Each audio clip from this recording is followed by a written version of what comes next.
हाल ही में राज्य और केंद्र की आय में भी भारी कमी आई है और जब इस महामारी के समय में दोनों को ही बहुत आवश्यकता है तो इस समय में केंद्र ने लगातार खुले दिल के साथ राज्यों की मदद करने का काम किया है, जो हमारी जिम्मेदारी है।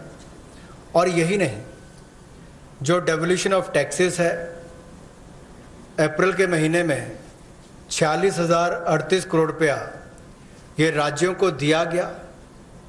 और ये जैसा हमने बजट एस्टिमेट्स में पूरा प्रावधान किया था, लेकिन अभी किसी को पता नहीं अगले कुछ महीने कैसे जाएंगे, हमने उसी को ध्यान में रखते हुए 46,038 करोड़ रुपया ये डेवोल्यूशन ऑफ टैक्सेस के रूप में राज्यों को दिया है। हालांकि हमारे अपनी उसमें डिक्लाइन हुई है, उसमें चलते हुए भी जो रेवेन्यू डेफिसिट ग्रांट है ये भी 12,390 करोड़ रुपया अप्रैल के महीने में और मई के महीने में दिया गया। हमारी अपनी आर्थिक संकट थे, उसके बावजूद दिए गए हैं। और स्टेट डिजास्टर रिस्पांस फंड ये भी अप्रैल के पहले हफ्ते में 11,092 करोड़ रुपया राज्यों को दिया गया। 4,113 करोड़ रुपया हेल्थ मिनिस्ट्री के माध्यम से डायरेक्ट एंटी कोविड एक्टिविटीज के लिए दिया गया। और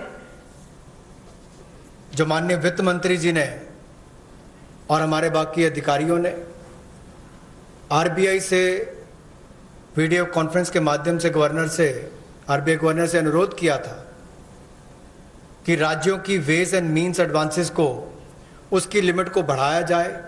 हमारी जो मांग थी और जो राज्यों की भी मांग थी, ये तो राज्यों की मांग के अनुरूप या उससे ज़्यादा भी हमने वेज एंड मीन्स एडवांसेस की लिमिट को 60% बढ़ाया है। और जो नंबर ऑफ डेज कि कितने दिन तक लगातार राज्य ओवरड्राफ्ट रख सकते हैं, उस सीमा को भी 14 दिन की बजाय 21 दिन किया गया। और एक तिमाही में कुल कितने दिन आप ओवरड्राफ्ट रख सकते हैं, उसको भी 32 दिन से बढ़ाकर 50 दिन किया गया है। एक तिमाही में 50 दिन तक ओवरड्राफ्ट अब राज्य रख सकते हैं। उस दिशा में भी ये केंद्र ने जो अनुरोध आरबीआई से किया था वो सब उन्होंने किया है, इसलिए हम उनका शुक्रिया भी अदा करते हैं। अब जो नेट बोरिंग की बात आती है, उसमें राज्यों ने मांग की थी कि जो उनका सकल राज्य घरेलू उत्पाद है उसके 3% की बजाय, यानी कि उनकी जीएसडीपी के 3% की बजाय उससे बढ़ाकर उनको अवसर दिए जाए। तो इसमें भी माननीय वित्त मंत्री जी और प्रधानमंत्री जी ने जो राज्यों की बोरिंग की सीलिंग है उसको बढ़ाया है और इसको 3% से बढ़ाकर विशेष बढ़ोतरी की है। 3% से बढ़ाकर 5% किया है, जो लगभग 70% की वृद्धि है।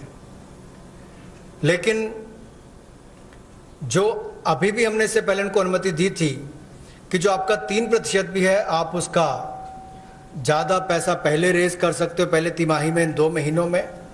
उसमें भी जो 75% उनको ऑथराइज किया था मार्च महीने में, और राज्यों के ऊपर हमने छोड़ दिया था कि आप जितना लेना चाहें 75% तक आप ले सकते हैं, उसमें भी केवल 14% तक ही उन्होंने अपनी जो ऑथराइज लिमिट थे उसका बोरो किया है। 86% अभी तक भी उन्होंने उसका इस्तेमाल नहीं किया।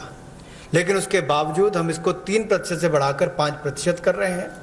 ये अपने आप में एक बड़ी कदम उस दिशा में लिया है जो केंद्र ने राज्यों की मदद करने के लिए लिया, और जो उनकी मांग थी उसको पूरा भी किया है। इससे राज्यों को 4,28,000 करोड़ रुपया अतिरिक्त संसाधन मिलेंगे, जिससे राज्यों को बहुत बल मिलेगा। Hello everyone, this is Rahul Kamal here. Hope you enjoyed this video. For the latest news and analysis, like and subscribe the India Today YouTube channel, and don't forget to press the bell icon to stay updated.